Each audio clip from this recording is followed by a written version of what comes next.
ఇక్కడ కనపడుతున్నటువంటి 16,008 దివ్య సౌధములున్నాయే, ఈ 16,008 దివ్య సౌధములు ఆయన తన భార్యలతో ఉంటాడు. ఆయన ఇక్కడ రథం మీద తిరుగుతూ ఉంటారు. ఆ కృష్ణ పరమాత్మకి మీరు స్నేహితులా అని అడిగారు. నేను స్నేహితుణ్ణి అన్నాడు కానీ కుచేల భక్తి అంటే ఏమిటో తెలుసా అండి? ఒక ఆలోచన రావాలి. ఇప్పుడు నా స్నేహితుడు, ఇద్దరం కలిసి చదువుకున్నాం గురువు గారి దగ్గర, ఇవాళ కృష్ణుడు ఇలా ఉన్నాడు, నేను ఇలా ఉన్నా అనుకోవాలి. కుచేలుడుట రాచవీధిలో నిలబడి ఈ 16,008 రాచసౌధములు కృష్ణుడివే అని చెప్తే ఒక్కసారి వాటి వంక చూశాట.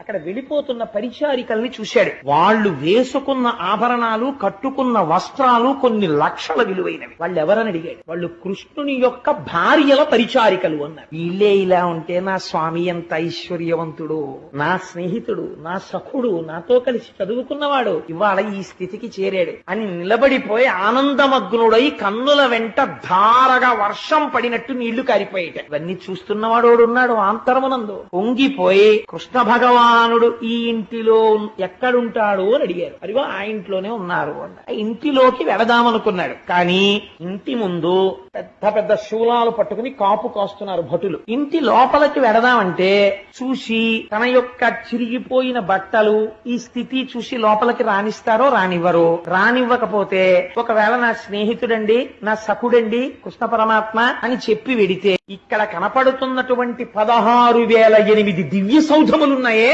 ఈ 16,008 దివ్య సౌధములు ఆయన తన భార్యలతో ఉంటాడు. ఆయన ఇక్కడ రథం మీద తిరుగుతూ ఉంటారు. ఆ కృష్ణ పరమాత్మకి మీరు స్నేహితులా అని అడిగారు.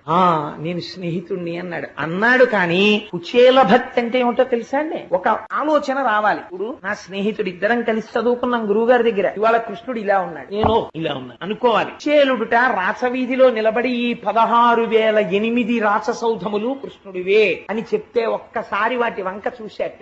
అక్కడ వెళ్ళిపోతున్న పరిచారికల్ని చూశాడు. వాళ్ళు వేసుకున్న ఆభరణాలు, కట్టుకున్న వస్త్రాలు కొన్ని లక్షల విలువైనవి. వాళ్ళు ఎవరని అడిగాడు. వాళ్ళు కృష్ణుని యొక్క భార్యల పరిచారికలు అన్నారు. వీళ్ళే ఇలా ఉంటే నా స్వామి ఎంత ఐశ్వర్యవంతుడు, నా స్నేహితుడు, నా సఖుడు, నాతో కలిసి చదువుకున్నవాడు ఇవాళ ఈ స్థితికి చేరాడు అని నిలబడిపోయి ఆనందమగ్నుడై కన్నుల వెంట ధారగా వర్షం పడినట్టు నీళ్లు కారిపోయేట. ఇవన్నీ చూస్తున్నవాడు ఉన్నాడు ఆంతరమునందు. పొంగిపోయి కృష్ణ భగవానుడు ఈ ఇంటిలో ఎక్కడుంటాడు అని అడిగారు. అదిగో ఆ ఇంట్లోనే ఉన్నారు అన్న. ఆ ఇంటిలోకి వెళదామనుకున్నాడు. కానీ ఇంటి ముందు పెద్ద పెద్ద శూలాలు పట్టుకుని కాపు కాస్తున్నారు భటులు. ఇంటి లోపలికి వెళదామంటే చూసి తన యొక్క చిరిగిపోయిన బట్టలు, ఈ స్థితి చూసి లోపలికి రానిస్తారో రానివ్వరు. రానివ్వకపోతే ఒకవేళ నా స్నేహితుడండి, నా సఖుడండి కృష్ణ పరమాత్మ అని చెప్పి వెడితే